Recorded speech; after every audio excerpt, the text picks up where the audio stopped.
Since 1995, over 26,000 international students from all walks of life join the British investigators' training courses in anomalous phenomena within ufology, paranormal and supernatural, parapsychological study, anomalous phenomena, science, hypnotherapy, spiritualism, astrology, astronomy, cryptozoology and many other areas. Our certified self-study courses will teach you how to assess, analyze, engage, formulate, document and be cognizant of all types of phenomena, suitable for light workers and starseeds, curious personalities and inquisitive minds, skeptics alike and truth seekers. Southeast London at an ancient Jacobean manor which some say is one of Europe's most haunted buildings. Let's join our clairvoyant team now as they try and tune into the spooks and the spectres who are said to haunt Charlton House. I've never seen her, only almost like a cloud across the moon of a grey lady walking across the grass outside the Long Gallery and the Grand Salon windows, and that is carrying either a bundle of clothes or a child. I can see her down there. Is this the woman that Yes. you were linking with before? Yes, I can see her. And she's aware of you again? Absolutely, she's aware of me. I can sense her presence. Here we see clairvoyants Marion Goodfellow and Paul Hanrahan exploring the building for the first time. Well, I was in the garden and I was aware of a lady present in the garden with a parasol, and she twisting the parasol around in a sort of Edwardian or late Victorian outfit. Okay. That's what I felt. I felt that there were children around her, but I didn't know whether she was a nurse or the mother. When Paul, as we see him there, is saying he's seeing a figure in front of him, what's he actually seeing? As far as I'm aware, Paul perceives spirit. That's like seeing it in his mind's eye. So you could say he's perhaps imagining it? Well, yes, you could say I hope that. his wife doesn't know. What about you? Do you experience spirits in the same way? No, I've always been able to see spirit in a three-dimensional image. So you're actually seeing them with your eyes? I'm seeing with my eyes. And Paul is perceiving them in his mind? Perceiving them in his mind, yes. Okay. What about these orbs that people talk about? I mean, we've seen these in the past. Well, this is what do you we've think been they are? actually doing, is we've been, as I'm seeing spirit, we've been taking a photograph, and what's actually coming out is not the person that I'm actually seeing, but this orb of light, this fabulous globe. Okay, and you were telling me earlier on we're not to call them orbs, we've got to call them fantastic globes. That's right. Up in the Long Gallery, clairvoyant Paul Hanrahan appears to sense some kind of invisible energy.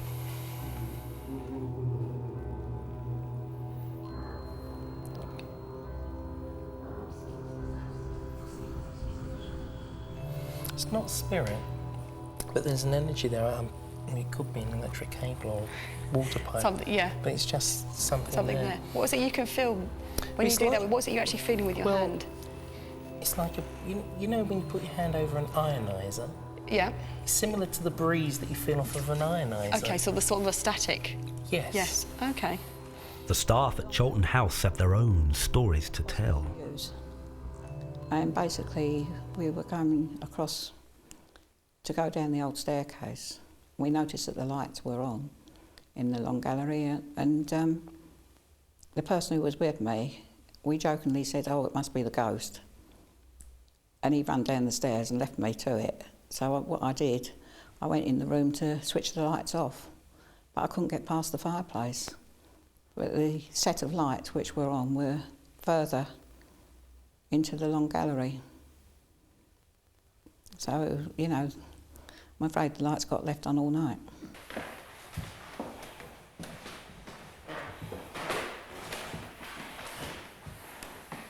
There's a coldness here. Why is it that I'm never able to experience the coldness that you and other mediums feel? It's all about senses. It's all about your senses, and you'll often see a medium go like this. It's like a breeze, a soft breeze blowing against you.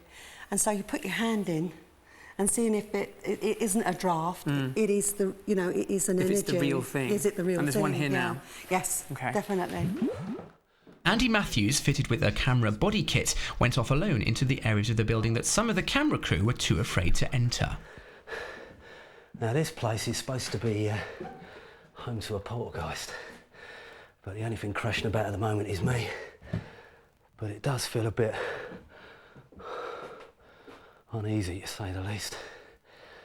I'm going to move forward into this room here. Oh, God.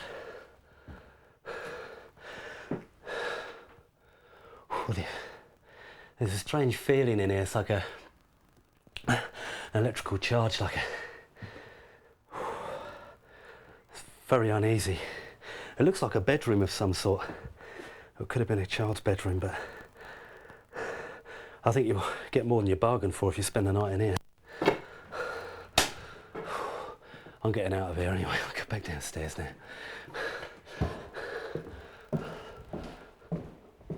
The footage you are watching was pre-recorded for TV compliance for inclusion in a live ITV show called Haunted Halloween. William Langhorne is the ghost that is most seen through the house because he's the most distinctive, and he wears a period costume and he's in solid form rather than a grey film as most of them are. He was known as a ladies' man, and there have been instances where people have had their bottoms tweaked. I like this one though. He likes the ladies, don't you? I knew that. I have a feeling wine is not all he indulges in. Would I be right? This gentleman came over, almost as if he walked in, very authoritative. Beautiful brocade waistcoat. So you actually saw him? I saw him. Okay. Quite a chubby man with a long, white, powdery type wig. Like the judges wear. Sort of Edwardian or Georgian? Earlier than that. Right. This was a beautiful waistcoat with a heavy brocade jacket with the cuffs turned back. It was, I'm not very good at history, but he was definitely, he wanted to know what I was doing here. Okay. And I got it was a strange name. It was like Ray or Weir or something like that. It was a W. As we can see there, and I'm sure the viewers saw, you were making a pass at Maz. Do you actually remember doing that? Well, I actually have a little recollection of that incident.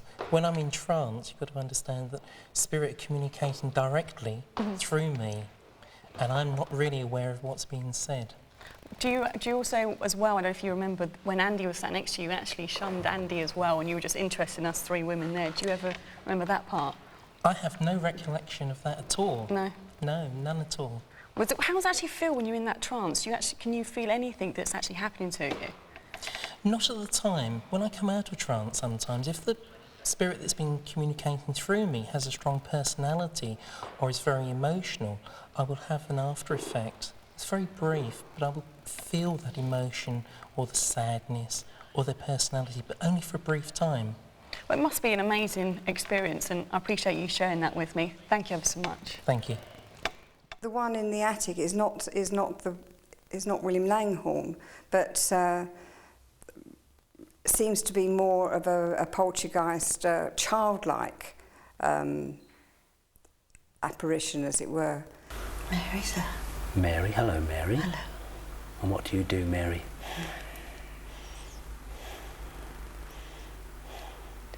I need tender fire, sir.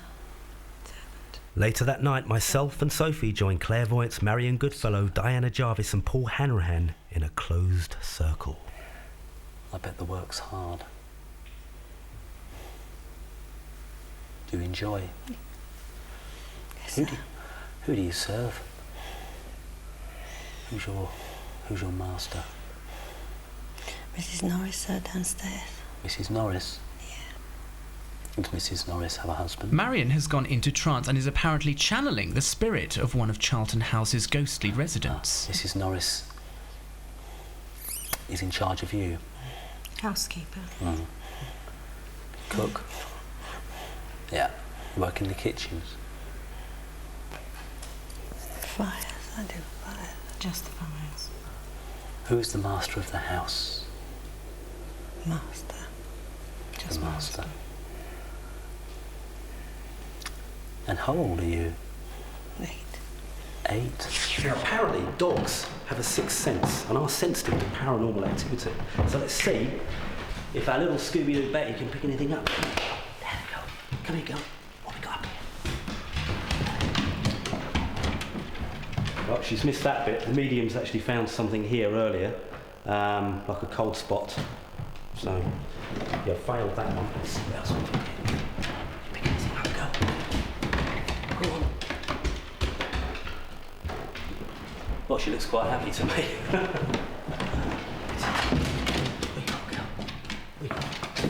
Betty? Betty?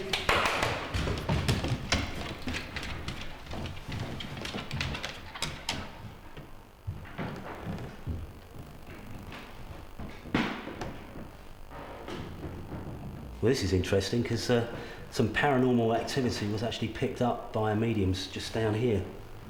So whether or not she's sensing anything or not is difficult to assume, but let's have a look.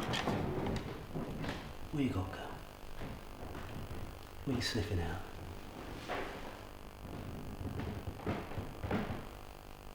She's very well behaved, or she just likes this spot. Again, this is where Paul and Maz picked up on some kind of energy. It doesn't seem to frighten her. Try her head, girl. Well, there we are. She seems to like this area of the staircase. I think it's quite possible that we can assume that that is a hit, as we call it. Would you believe it? A medium dog. Do you actually think dogs actually have a psychic power? Oh, absolutely. You know, I mean, it's well known and documented that dogs can hear and sense and see things better than we can. So have you actually been with an animal when it's actually picked up the same kind of feelings that you're feeling? I have seen animals react when I've been working in a mediumistic way. And so I know that they're sensing something around me and something in the room. So you're sitting around in a group of people in Charlton House. Maurice Gross is a leading figure in paranormal research circles and has been involved in many investigations, including the famous Enfield poltergeist case. He has been to Charlton House before and encountered what he believes to be the legendary poltergeist that frequents the Long Gallery. I was sitting by the fireplace, cameraman was sitting in front of me. Suddenly, there was a tremendous explosion inside the gallery. Wow. We rushed to switch the lights on, and lo and behold, in the middle of the gallery was a cup broken into 5 sections. So you'd heard a very loud noise in the dark, Yeah. and there were some other people in the room at the time. Absolutely, yes. What was your initial reaction to that? Did you not sort of think, oh, somebody's playing a trick? My initial reaction is, what the hell was that? You see, when we turned on the lights, there was this cup. Now, where did this cup come from? Certainly, I had nothing to do with it. The cameraman had nothing to do with it. And the other person in the room had certainly hadn't thrown it. But the interesting thing is that it had broken into 5 pieces in a circle about this round. Now, we tried later on to repeat this by throwing a cup up into the air or throwing it right along the gallery to smash on the ground. We couldn't get a cup to break, a similar type of cup. So you were trying to basically test if it had been somebody playing a trick on you? Yes, test if somebody was playing a trick. Right. Well, obviously it hadn't, because we couldn't get the cups to break. Right. Eventually, to get it to break, we had to get somebody to stand on a chair and smash it down onto the ground. What was the effect of that The effect experiment? was it broke into 1,000 pieces and shot right along around the gallery. So that was very different to what you actually found when you turned the lights on? Yes, what happened to us was completely different. I mean, there were 5 big pieces. The sort of cup had sort of fallen apart almost. How did you feel after finding the cup broken there? I mean, obviously your initial reaction will have been of part scepticism because there were other people there, naturally having an analytical and scientific approach to the investigation. After you had done that experiment and found that you couldn't replicate the effect, how did that make you feel? Well, I was quite certain in my own mind that it was a genuine apport. That means something that had been somewhere else and had been apported into the room. So transported into the room. Paranormally? Paranormally. Right. Well, it couldn't have come normally because we'd searched the room beforehand, so it certainly wasn't normally. One of the particular interesting things about the case is the fact that I believe when you spoke to the caretaker and the people who work in Charlton House and showed them the pieces of the cup, it didn't match any cup that they believed existed in the building. Is that correct? Well, the caretaker said that as far as she knew, there was nothing like that in the building. She couldn't swear to it, but certainly not one that would have been available to the public. You are a psychologist. Now, you've been watching Professor Christopher French is a psychologist from Goldsmiths College in London. He remains unconvinced. Well, I can't say I've seen anything there that would actually, convince me at the moment.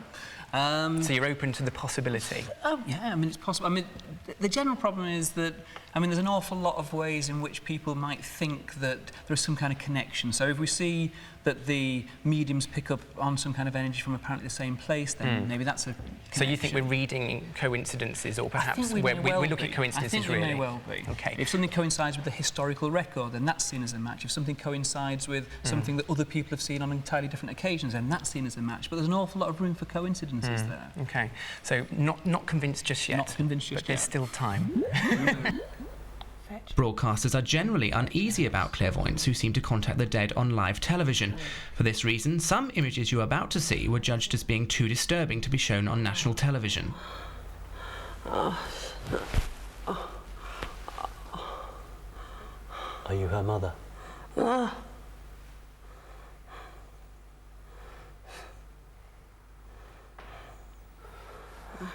Can you give us your name?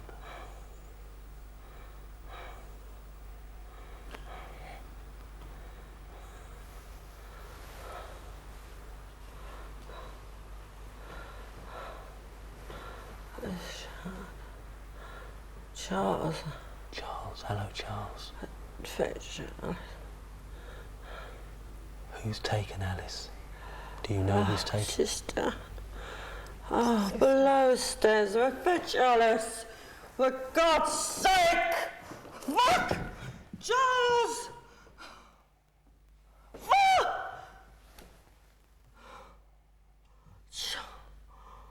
Oh. Fine, Charles! Alice, Alice. Oh, Alice. Alice. Alice. Alice. Do you feel anything coming up here? I do. Just here. There? Yeah. A presence there. That's quite interesting. Okay, I'm getting a small presence, like a lady. Right. Okay. I'm feeling quite a lot of emotion with this lady. And I feel she's running downstairs.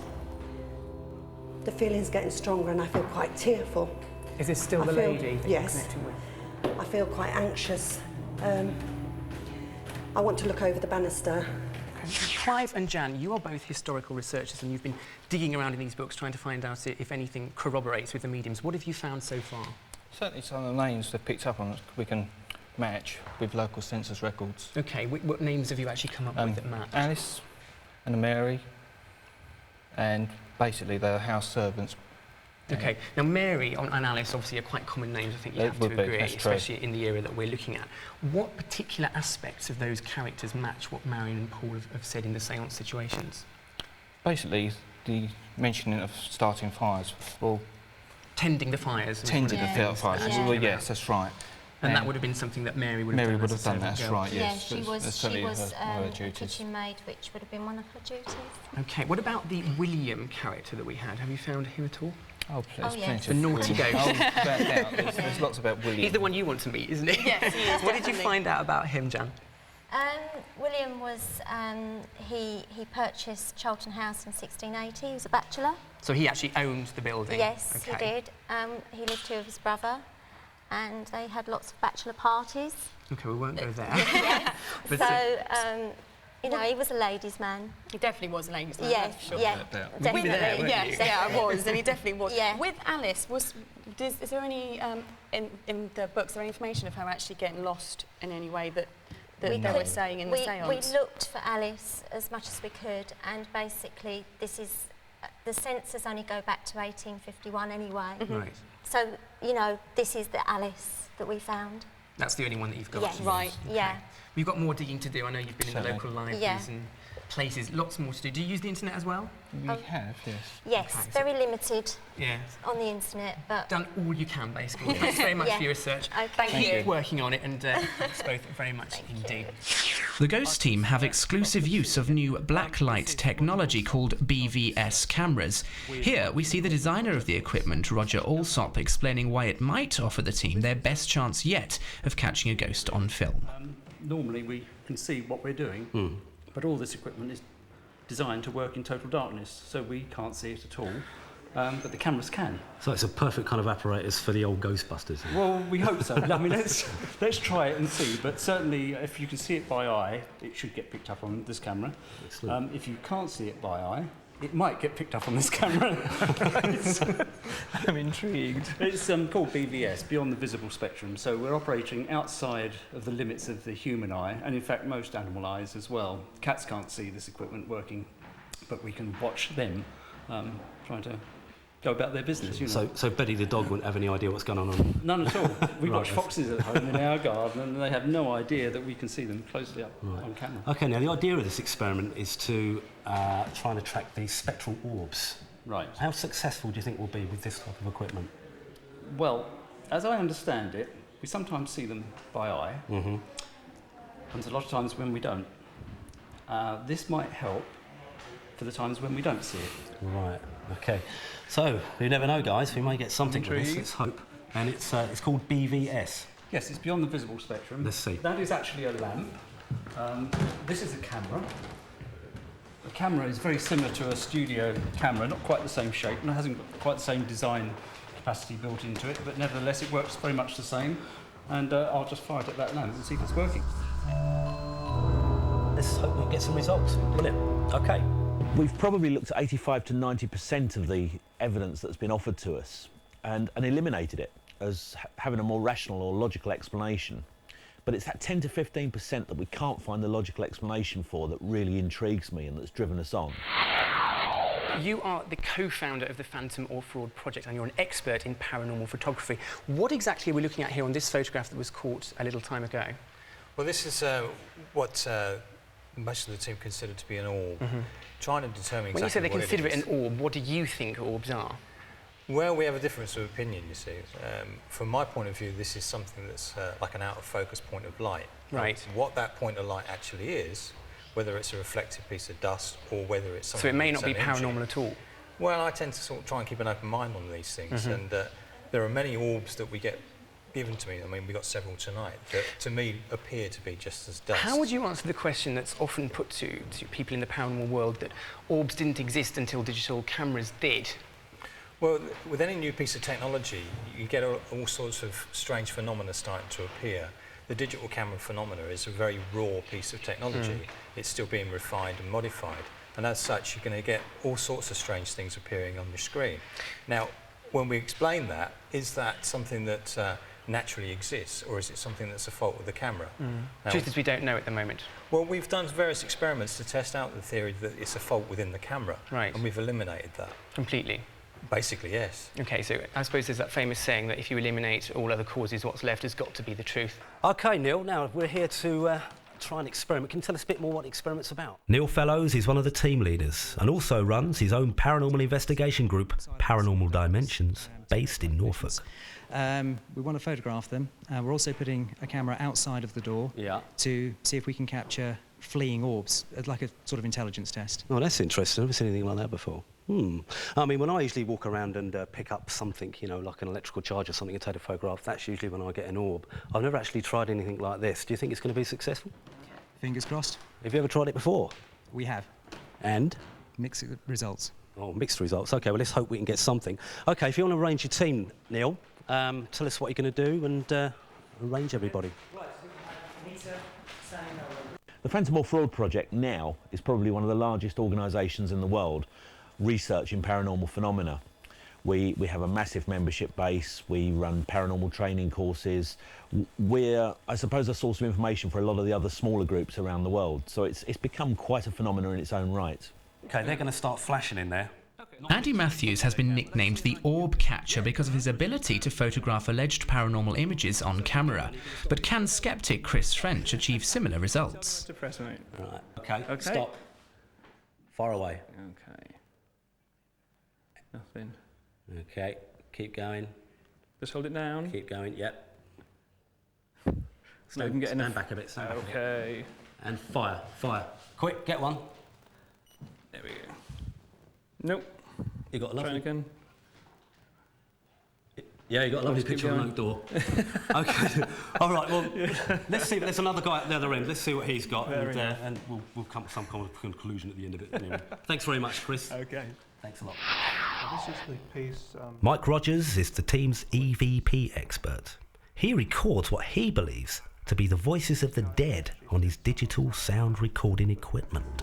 It's gone, yeah, which is really odd, because I can't explain it at all. And then we recorded later on, we recorded Caroline's voice, just for comparison. I'm with Mike Rogers. He's the EVP man of the Phantom of Fraud investigation team. Now, Mike, you were with us at Charlton House. That's right. Some footage has come to light of a floating orb, or what appears to be a floating orb, in one of the rooms. Do you remember anything about that night? Can you tell me what it Yes. felt like? Well, I had some really strange feelings in the particular room where we were filming. I remember walking around while I was being filmed in that room, and at one point I felt a tingling feeling go from my head to toe on the right side of my body, which is quite unusual. I don't often feel these sort of things. And then we carried on. We were doing some EVP experiments, and we all sat down on chairs. We have 4 chairs. And as I sat down, we were just going to start, I started to feel really emotional. I felt like I wanted to cry. And it was so strong, I had to sort of fight it off and stop. Why do you think that was? What do you think was the cause of that? It started probably about 20 minutes before that. I was setting up my equipment. We were doing different experiments for the EVP, and all of a sudden I started to feel a bit agitated. My mood changed suddenly, and there wasn't any real reason. It's not the first time this has happened to you, because at an investigation down at Avebury last year, I believe it was, we went into one of the rooms. I was with you. That's right. Asked you to sit in the chair and conduct one of your EVP experiments, and lo and behold, 2 floating orbs. Yes, came from under the chair. Under your legs and away. Yeah, well, I do also, when this sort of thing happens, I do sometimes feel tingling or different effects myself. Team leader Amanda Stockley was filming in one of the rooms at Charlton House when suddenly something strange happened. Could this be one of the floating orbs the team speak of?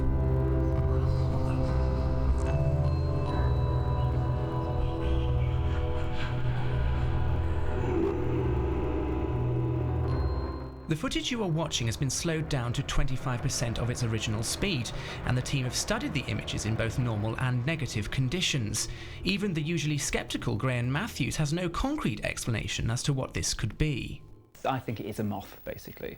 Certainly in some of that footage, it actually seemed to me that you could quite clearly actually see wings flapping there.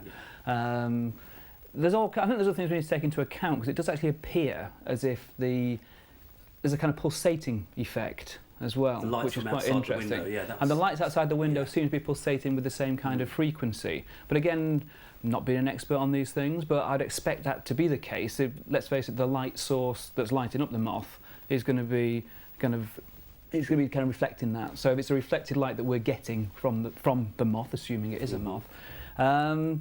There's other effects as well. It kind of seems to change size, but the thing to bear in mind there is that we don't actually know how far or how near to the camera lens it was at the time that's happening. And without those kind of cues to distance, we really don't have any idea how big that object is. I suspect it's a moth that's flying around, maybe even being blown around a little bit, who knows? But that's what we're looking at. So you say you suspect it's a moth, you're not 100%? Oh no, I couldn't be 100% sure it's a moth. But basically from my point of view, before I'd accept that there's anything kind of paranormal happening there, I'd want to rule out all of those more mundane explanations. And for me, if I had to bet on it, I'd definitely put my money on the moth. Checking the apparent distance from the camera and the size of the room, we estimate the object to be travelling over 100 miles an hour. Well, that's certainly faster than any moth I have ever encountered. There seems to be in there, especially in the negated image, there seems to be flapping wings. And that's a bit odd. That's quite extraordinary, because one of our mediums, and he is sane, he's a good friend of ours and a very trusted colleague, it tends to run with the idea that this could be something like an elemental, or some people call a fairy. What are your views on that kind of idea? Well, I mean, you look back at the kind of the history of reports of fairies, and one of the interesting things is, I mean, I kind of often ask my students how many of them believe in fairies, and very few of them do, surprisingly enough. Now, one of the interesting things is that if you look back at the kind of history of this, you'll find that round about the kind of turn of the last century, there were lots of reports of people seeing fairies. There were kind of reports from, well-established members of the community. There was photographic evidence. All the kind of things that we see these days, that some of what we're seeing here, and there were people announcing that people like Sir Arthur Conan Doyle writing books about fairies. So clearly people took the idea very seriously. Now that's an idea that seems to have run its time for most people. I mean, for our medium friend there, he thinks that obviously that was possibly a fairy. I must admit, in the 21st century, I tend to, balance the levels of disbelief with that kind of theory. But it's interesting you see this sort of relative thing, that if it would have been kind of, if fairies were a current, at the moment angels are making a big comeback, and that's what seems to happen in the world of the paranormal. You get certain kinds of ideas that take hold, they catch on, there are programs about them, there are books about them, and then they go away again, If these things are real, if fairies are real, if angels are real, if orbs are real, then we ought to kind of see that evidence, repeatedly throughout the centuries, not coming and going along with the kind of media-related fads. Anybody who's got a genuinely open mind has got to admit that we don't know. Yeah, there's always the possibility. For me, it's personally, I'd say it's a very, very slight, a very, very tiny possibility. But yeah, I can't say I conclusively know what that was, and it was a moth. I think, I'd put money 95% certain it's a moth, but I could be wrong. 5% remaining. I could be wrong. We're live in a haunted house, but do you really believe all this ghost rubbish? Yes, ghosts do exist, and Why? I know and also you saw one earlier. I didn't see a ghost, I saw something that I can't explain, and there was no door, there was no way that if it was a person they could have got away. But you saw it too, didn't you? Yeah, I did see it. It was a ghost. But you believe in them already? Yeah, but what else could it be? Is it just wishful thinking? No, it's not wishful thinking. It was a ghost and you know it. OK, well maybe we'll change our mind if we survive right the way through till tomorrow morning. With seemingly no rational or logical explanation, the footage joins the team's increasing archive of video clips classified as phenomena. There's something actually quite strange is going on in one part of the building. We're not quite sure what it is yet. Perhaps somebody will let us know. In the Dutch room, yeah, upstairs. So perhaps that's a sign of... It's the ghost that's come back. Are you sure? It's the... What else could it be? You want to believe too much, I'm sorry, you do. It is. He doesn't believe in it. But you have a sort of blind faith to this. You want to believe that after we die, there's something more, something beyond, which I suppose most people do. So there has to be something more than this. Why does there have to be? Because they just... I don't believe that that's it. You live on this earth and then you die and that's it. There's got to be something after for you to go to. But that could just be wishful thinking. I mean, no. Can you not just accept the point that we are flesh, bones and blood, and when we drop, that's it? Yes, but you've got a soul and your soul has to go somewhere. You can't just die and that's it. You've got to have a soul to go somewhere. And I believe that you've got to go somewhere. So... But you actually believe in the soul. I mean, you've said there the word soul, so you obviously believe we have a soul. Yes. But what's your basis for believing that? My basis is because everybody has one. That is your body, okay, and inside that is you as a person. Okay. Okay. This doesn't make you. Your inside makes you, which is your soul. Okay. So when you die, this is just your shell for you to walk around on this earth on, as they say. Right. Okay. So each of us have something which makes us who we are, individual, and that's what goes to the next life. As far as I might be wrong, but that's so you're admitting I'm not. Yeah, but I'm not. I'm not a medium. But and you I can't do say believe. I'm totally right. Yeah, I totally believe. There's got to be something. All the certain strange things that have happened in here and in other places. And you've in had, the world. yeah, I was going to say. I've had experience. I've felt something before. And I've seen something before as well. But this can't be it. There's got to be a heaven. This is hell. This place is... Well, I wouldn't go that far. Perhaps it's not as brilliant as it could be sometimes. But you're known as Psychic Sophie, so are you really psychic? Like I said, I do palmistry and I do... I do psychometry. What is psychometry? Psychometry is when you actually hold someone's jewellery and you can get vibes from them. You can... What's the theory of why that actually works?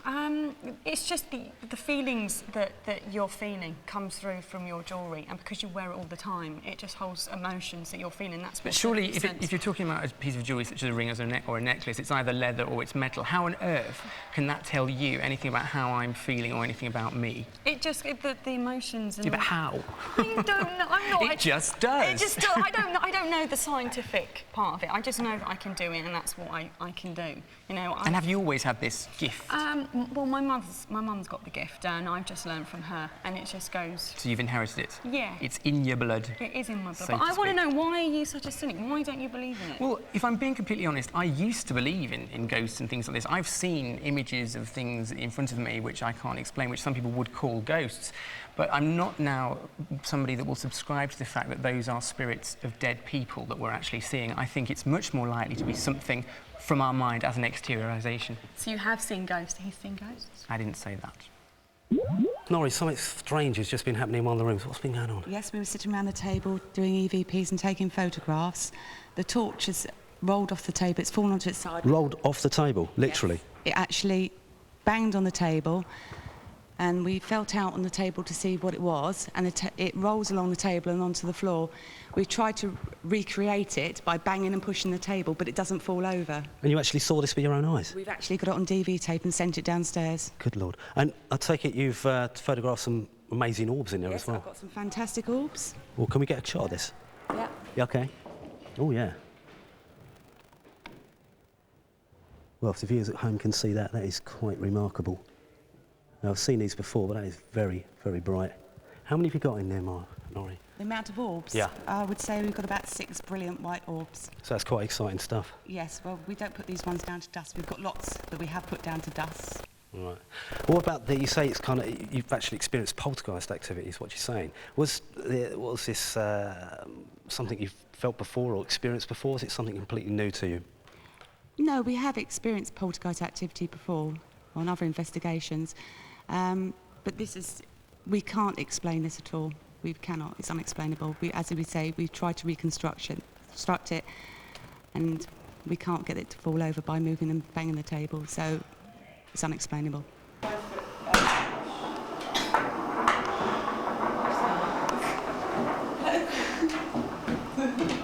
Where is it? So, just how did a torch that had been standing on a table for some time without moving suddenly fall over with such a loud crash and roll completely off the table? Was this Charlton House's poltergeist striking again? The team working in the room at the time seemed convinced that all rational explanations were eliminated. We're going to try and attract orbs. Now, how are we going to do that, Marion? Well, basically, all we're doing here is sitting and trying to push out an energy. Do you remember what I was saying to you about when we were walking round, how you can feel that energy? Well, we're trying to do that here. So you're drawing it from yourself, putting it into the atmosphere, a bit like a battery? Yes, a bit like a battery. And you're all doing that? And we're all doing it together. Okay. We've already had a vibration in the floor that could be detected by people outside of the group. Right. So we know that there's the energy here. When you say vibration in the floor, do you mean you could actually feel it? Yes, absolutely. You could actually feel it. Wow. So, Paul, you're doing the same thing. Do you have a sort of different mechanism of working? How are you drawing the energy out of yourself? No, I work in exactly same the same way to Maz. And Diana, what about you? You flash flesh in order to get the spirits to come out. It doesn't work on the living, Jason, so it's not going to work on the dead. OK, so you're doing the same thing, seriously though, guys. So what you're actually doing is putting energy into the environment. We've got people around taking photographs in an attempt to catch the orbs. We've already caught some. Already, just as soon as we came in, right. we've got orbs straight away. I sent someone behind Michael, he was a gentleman, and Adam took the photograph and bang, we've got him. So is that evidence? Well, it's enough evidence for me. It's interesting anyway. Yeah, it's enough evidence for me, and I can feel the energy around here building and building. Okay. It's amazing. When we normally see this kind of setup, normally on films or on TV shows, we see people holding hands. Does that actually help with the energy build-up at all? I think for novices, it does help. Not like you, of course. You don't need it. But all of us are in tune, if you like, and we know that we're pushing the energy around the group, and we can each one of us feel so much energy here in the middle. What about the equipment? I mean, we've obviously got a TV crew here tonight. Does that affect the energies that you're talking about? Well, obviously, it does. It does affect it. Is that a good effect or no, a bad it's quite negative, because I feel spirits sense the energy, and if you can sit in a calm and controlled environment, then spirit will get used to you, come around and have a little nosy, see what you're doing. Spirits actually think of what we're doing here? And we've come to investigate them. What's their kind of I just think they think we're absolutely nutcases. We probably are, but are they open to it? Are we sort of welcome here? Absolutely. That's a good thing. Yes, definitely. Okay. What I was trying to do was concentrate on the energy in the circle when people were moving around. I was saying, stay, keep the energy, keep focused. And that's what I was trying to do with the group. I was telling them to stay focused, keep focused. We're going to actually turn the lights off now and see if the experiment actually works and see if we do catch any of those orbs. So we'll do that now.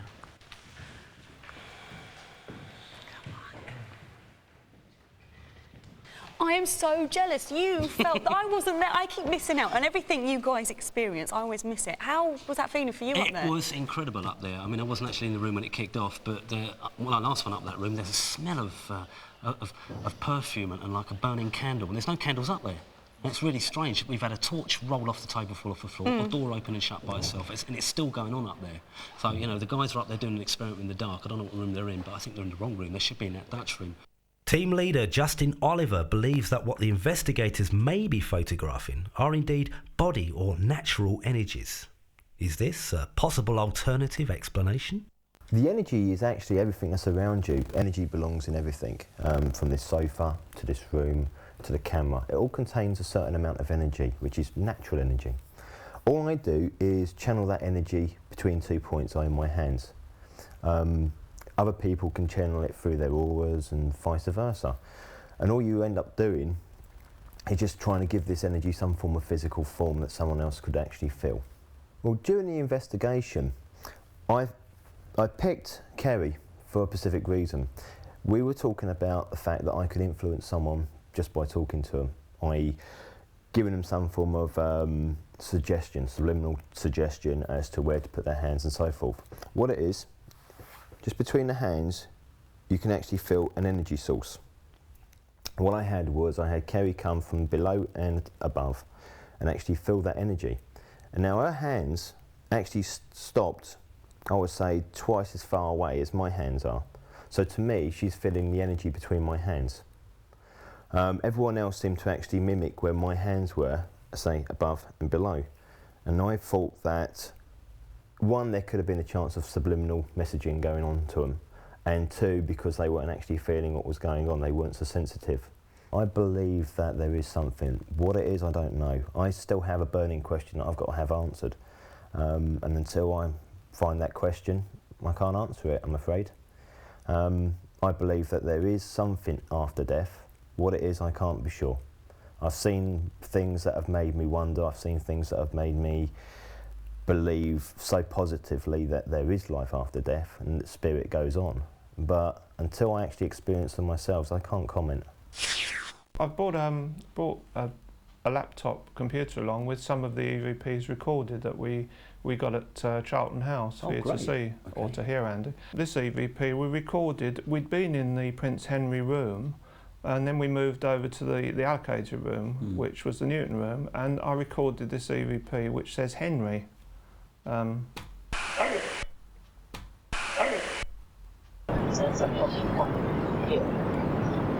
I've interpreted it as... Sounds like there's a posh one or something. Yeah, there's a posh one here. It sounds like one of the entities were commenting upon... Probably Maz. I don't know, one of our voices. There's a posh one here. Yeah. That's clearly distinguishable, isn't it? This one I've got interpreted as McCain. Perhaps it's the oven chips, people. It's quite quick, that one. You catch that one? McCain, yeah. Clear. There's some sort of quality missing, it appears to me, with the voices. It may be frequencies that aren't present. I don't really know, but I mean, I have received some voices that are heard the same by everybody, but that's really rare. I would only say about 10%. In the past few years, a new form of evidence has been brought to the paranormal table. Captured worldwide, this mysterious phenomena called orbs has baffled paranormal investigators and scientists alike. In recent years, scientific and medical research headed by Dr. Sam Parnier of Southampton General Hospital has led us to believe that maybe these orbs are the life force that survives human bodily death. Now, we all know where the body goes, but where does the soul go?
Because the mediums are saying that they're seeing an entity or they're feeling a presence and they're directing the photographer where to take the picture, that's never been done before.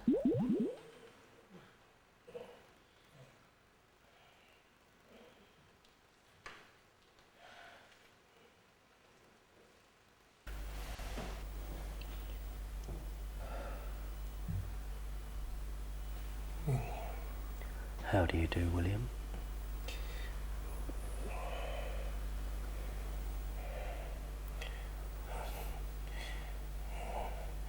Overindulged a bit.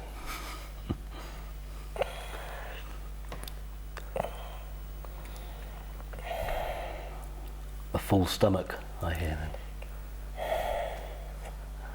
Beer or food or wine? Or all?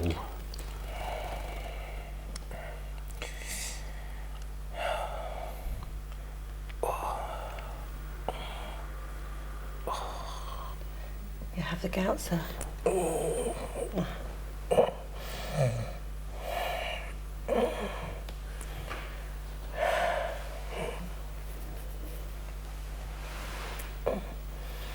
Do you live here, William?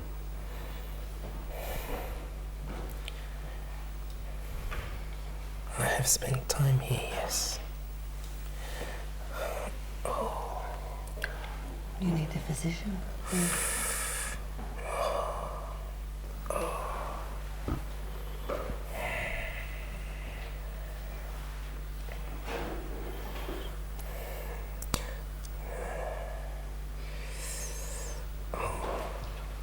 Are you visiting here, William?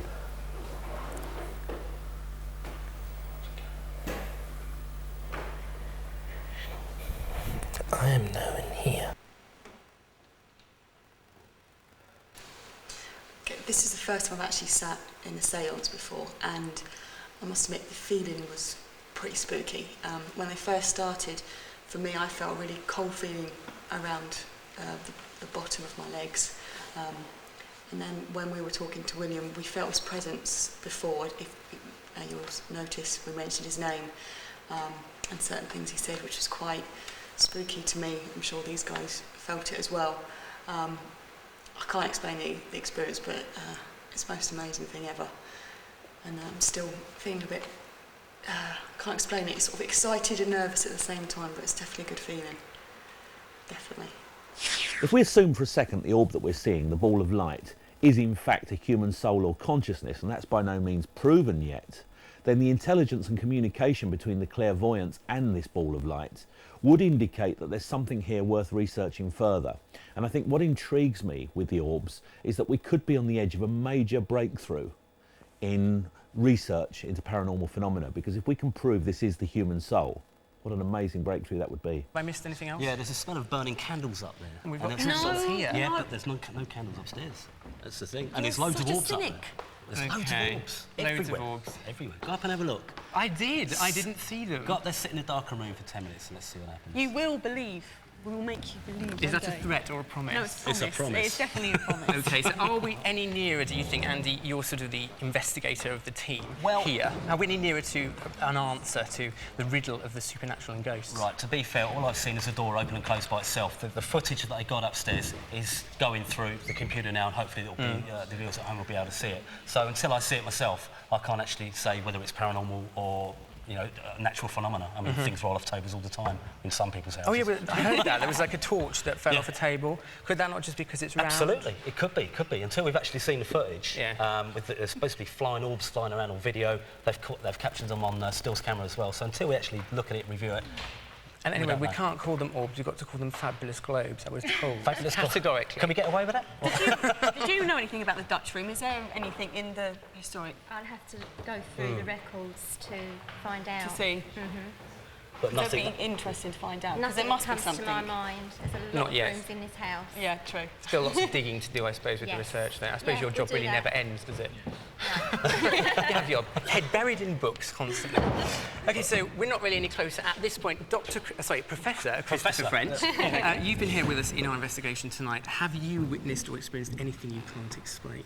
No, I'm sorry. Nothing no, at I've all? not at all. Just being Maybe I've been in the cold. wrong place at the wrong time. I'll look at the footage, but no. What about the fact that it's Halloween? I mean, people expect to see things on Halloween, don't they? Do Exactly, you think that's yeah. made a difference? I think, I mean, it is, yeah. I mean, I think you can, you know, because it's Halloween, we all wanted something to happen, even me. You've got a good photograph of a door, Chris. I've got a great photograph of a door, and I shall treasure So it was that. worth And coming just for I'm going to do this every Halloween from now on. It's fantastic. Beat Scooby-Doo any day. Oh, yeah, So you've seen nothing that convinces you just yet, but you're still open-minded? As ever. Maybe. As ever. Ish. Yeah. Okay. It'll be a couple more years before we can change his view, I think. And you. But we're going to keep trying, aren't we, for Yeah, both well, me yeah. and... Well, I did see something. I have to say, live on TV, that I did see something up there I can't explain, as you brought up, and you said... Yes, but as the viewers know, you are a bit of a cynic. So no, I think even if a ghost come up to you and went boo, you still wouldn't believe it. Do you not? No, I just think I was deluded. Just like that one standing behind your back there. See? No, I'm not convinced. No. But I honestly don't think that no matter what you see or what you experience, you will never believe in it. I mean, so much has Are happened you here. saying I'm closed-minded? Yeah, I do. I'm not. I'm siding Like, with you're not Christopher. you're not I'm allowing yourself to open-minded open and up a bit. prepared, but there is, at this point, I think I can say no evidence Hang that on, we okay, really so can we've had explain. a door that's opened by itself. We've had a torch that's rolled across yeah. the table. Round. We've very seen true. 3 things go across it, and you still. Plus the smell of candles and Deluded. perfume.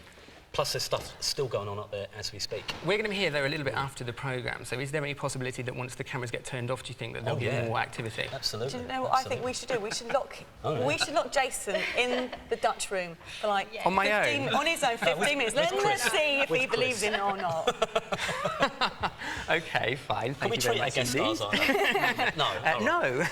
Okay. I think we should lock you up there, I'm because you're the fine, one they that won't believes harm me. everything. Yeah, I'm no And problem. have you screaming through the hallways. Of course, it might just be because we're the sceptics. It doesn't It happen could be. around You're us, sending you out see. such It's a happening negative everywhere else in the attitude, house, that's But I don't have a negative attitude, I'm just realistic. Yeah. And as I said earlier, I used to believe this stuff, but having looked at various ghost stories and stayed in various places over the years, I've come to the conclusion that it isn't real, and it really isn't enough evidence to support it. You, on the other hand, are quite the opposite, aren't you? To a certain degree, I'm sort of 70% swaying towards belief.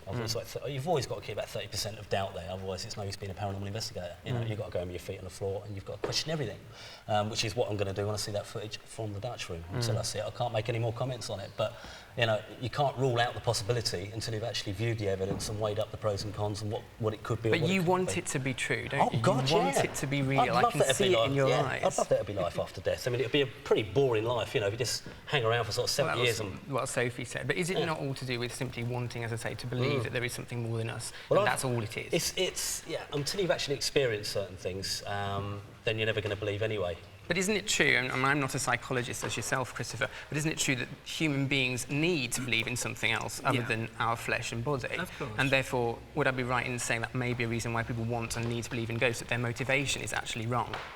That's right. I mean, yeah, we'd all love to believe that there is life after death, and therefore we don't need particularly strong evidence to support that. You know, we find it easy to believe things we want to believe. Now, you're an expert, you believe, I don't, but we have got two scrutineers here with us today. Now, they are members of the public who have actually come along. One of them is a believer, one of them is not. We don't know which is which yet, so come over, guys, and you've been here all night. Sorry, what's your name? Kim. Kim, hi. Are you the believer or the sceptic? I'm the believer. So you believed already. What do you believe now? I've actually seen orbs. You've seen them. Fantastic. So you believe. Well, thanks very much, everybody. We'll leave you there beavering away tonight. I'm sure you're going to be there for some time to come yet. So have we changed your perception of ghosts? Is the supernatural all that, or is it just the natural world we don't currently understand? We'll leave that for you to decide. But don't have a restless night. Always remember that it's the living you have to worry about, not the dead. Happy Halloween and thanks for watching. Good night.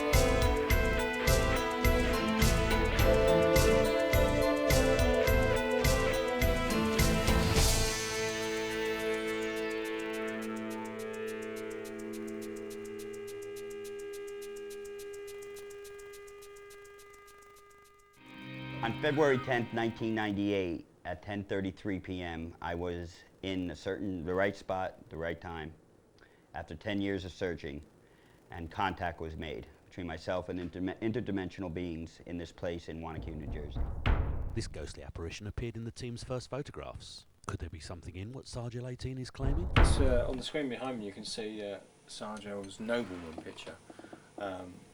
If you look very carefully you can see there's the breath that he supposedly thrown out, and this is the figure that intrigues me.